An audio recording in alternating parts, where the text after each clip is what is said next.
नमस्कार दोस्तों, एक महीने से ज्यादा का समय हो चुका है इजराइल और हमास के बीच छिड़ी जंग को। लेकिन अब ये जंग मुस्लिम देशों को ही बांटती हुई दिखाई दे रही है।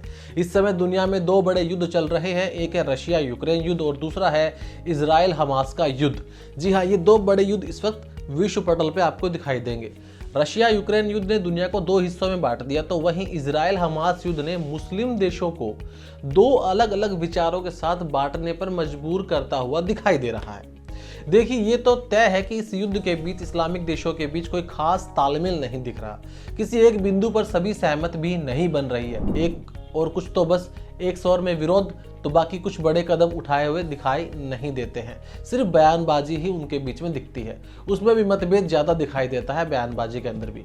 लेकिन अगर हम इस पहलू को अलग रखते हुए इस चैलेंज को वैसे ही देखें जैसे कि ये दिखता है, तो जरा सोचिए कि पिक्चर कैसी होगी। जी हाँ, अगर इस्लामिक जगत वास्तव में एक राजनीतिक अंतर्राष्ट्रीय शक्ति होती तो उसमें दुनिया की मौजूदा आबादी का 1/4 हिस्सा यानी करीब करीब 2 अरब लोग शामिल होते। इसके मुकाबले यहूदियों की आबादी मात्र 0.2% यानी 1.6 करोड़ ही है। दुनिया की आबादी में मुसलमानों का जो हिस्सा है वो 25% और वैश्विक जीडीपी में हिस्सा 23% है। इसलिए उन्हें नगण्य ताकत नहीं माना जा सकता।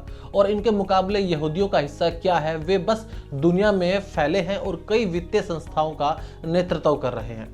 इतना सब होने के बाद भी एक सच्चाई ऐसी है जिसको लेकर आप मुंह नहीं मोड़ सकते कि दुनिया की 1/4 आबादी दुनिया की अर्थव्यवस्था में लगभग इतना ही भागीदारी रखती है। दुनिया में तेल के भंडार का बड़ा हिस्सा भी उनके पास है।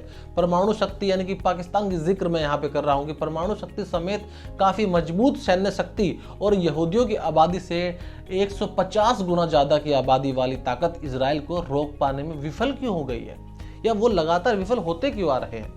और इसका बस एक कारण है, और वो है इस्लामिक देशों का एकजुट ना होना। लेकिन इन सब के बीच अब सवाल ये उठता है कि क्या इस्लामिक दुनिया जैसी कोई चीज भी है? क्या कोई आस्था राष्ट्रीय सीमाओं या राष्ट्रीय भावनाओं से ऊंची हो सकती है? जब हम यह मानने लगे थे कि अब्राहम समझौते के बाद मध्य पूर्व अमन और सुलह की गहरी नींद में सोने लगा है, तभी वहां पर एक बार फिर से आग सुलग गई। और ये आग सुलगाई किसने? हमास ने इस्लामिक दुनिया से जुड़े कई सवाल उभार दिए हैं कि क्या अब दोबारा से अब्राहम समझौता जो है ठंडे बस्ते में चला जाएगा? क्या इस्लामिक राष्ट्र कभी एक मुद्दे पर अपनी सर्व सहमति बना पाएंगे? क्या इजराइल और हमास का युद्ध के बीच में हमास ने इस्लामिक देशों को दो अलग अलग विचारधाराओं के साथ बंटने पर मजबूर कर दिया है? देखिए, दुनिया में बहुत बड़ी ताकत रखते हैं इस्लामिक देश। जी हाँ, दुनिया की जीडीपी का 23% हिस्सा इनके पास है, लेकिन एकजुटता ना होने के चलते कहीं ना कहीं इनमें बिखराव दिखाई देता है। और इसी बिखराव का फायदा जो है इजराइल को मिलता हुआ हाल फिलहाल की स्थिति में तो दिख रहा है। आपको क्या लगता है, इजराइल और हमास के युद्ध के बीच में हमास ने एक इतना बड़ा रोल प्ले कर दिया है कि उसने इस्लामिक देशों को अलग अलग विचारधारा या फिर मैं ये कहूँ कि अलग अलग ग्रुप के अंदर बांट कर रख दिया है? कमेंट बॉक्स में आप अपनी राय जरूर दीजिएगा। आपसे मिलते हैं अगली वीडियो में, तब तक के लिए बने रहिए मेरे साथ यानी क्लिक इंडिया के साथ। आप सभी को भाई दूज की हार्दिक शुभकामनाएं। धन्यवाद।